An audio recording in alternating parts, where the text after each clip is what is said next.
আসসালামু আলাইকুম। আর কিছুক্ষণের মধ্যে মাঠে গড়াতে যাচ্ছে ওয়েস্ট ইন্ডিজ এবং সাউথ আফ্রিকা। আজকের ম্যাচটি ভারতের নরেন্দ্র মোদী স্টেডিয়ামে বেলা 3:30টার সময় মাঠে নামবে ওয়েস্ট ইন্ডিজ এবং সাউথ আফ্রিকা। এখন পর্যন্ত টুর্নামেন্টের কিন্তু আনবিটেন দল এই দুইটা দল, তারা কোনো ম্যাচে এখন পর্যন্ত হারে নেই। গ্রুপ পর্বের প্রতিটা ম্যাচ জিতেই ওয়েস্ট ইন্ডিজ এবং সাউথ আফ্রিকা সুপার 8 পর্বে কোয়ালিফাই করে এবং সুপার 8 পর্বের প্রথম ম্যাচটা সাউথ আফ্রিকা ভারতের সাথে বড় ব্যবধানে 76 রানের একটা ব্যবধানে জিতে এবং ওয়েস্ট ইন্ডিজ জিম্বাবুয়ের সাথে একটা বড় ব্যবধানে জিতে, যার ফলে কিন্তু বর্তমানে পয়েন্ট টেবিলে শীর্ষে অবস্থান করছে ওয়েস্ট ইন্ডিজ এবং দ্বিতীয় অবস্থানে রয়েছে সাউথ আফ্রিকা। দুইজনেই সমান এক ম্যাচ থেকে 2 পয়েন্ট করে সংগ্রহ করেছে।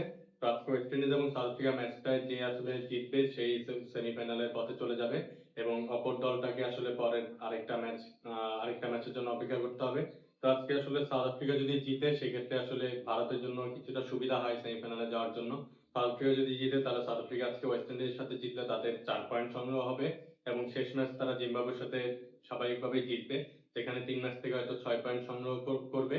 আর ওয়েস্ট ইন্ডিজ তখন একটা মারপ্যাচে পড়ে যাবে, যেখানে প্রথম ম্যাচটা তারা জিম্বাবুয়ের সাথে জিতেছিল। আজকের ম্যাচ যদি তারা সাউথ আফ্রিকার সাথে হেরে যায় তাহলে ভারত কিন্তু অনায়াসে ওয়েস্ট ইন্ডিজকে শেষ ম্যাচ হারিয়ে সেমিফাইনালে চলে যেতে পারবে। কিন্তু ওয়েস্ট ইন্ডিজ যদি আজকে কোনোভাবে সাউথ আফ্রিকাকে হারিয়ে দেয় তাহলে কিন্তু ভারতের জন্য জটিলতা তৈরি হবে, যে জটিলতায় আসলে ভারত সামাল দিয়ে উঠতে পারবে বলে মনে হয় না। কারণ ওয়েস্ট ইন্ডিজ যদি আজকে জিতে তাহলে তাদের 2 ম্যাচ থেকে 4 পয়েন্ট সংগ্রহ হবে। সাউথ আফ্রিকা শেষ ম্যাচ জিম্বাবুয়ের সাথে যদি জিতে তাহলে আজকে হারলো এবং শেষ ম্যাচটা জিত দিয়ে তাদেরও 3 ম্যাচ থেকে 4 পয়েন্ট। আর শেষ ম্যাচ যদি ভারত ওয়েস্ট ইন্ডিজকে আসলে হারিয়েও দেয় সেই ক্ষেত্রে ভারত, ওয়েস্ট ইন্ডিজ এবং সাউথ আফ্রিকা তিন দলেরই আসলে পয়েন্টটা সমান হয়ে যাবে, 3 ম্যাচ থেকে সমান 4 পয়েন্ট। যেখানে নেট রান রেটে ভারত অনেকটাই পিছিয়ে আছে, যার ফলে আসলে এই দুইটা দল ওয়েস্ট ইন্ডিজ এবং সাউথ আফ্রিকাকে আসলে বিট করা ভারতের পক্ষে সম্ভব হয়ে উঠবে না।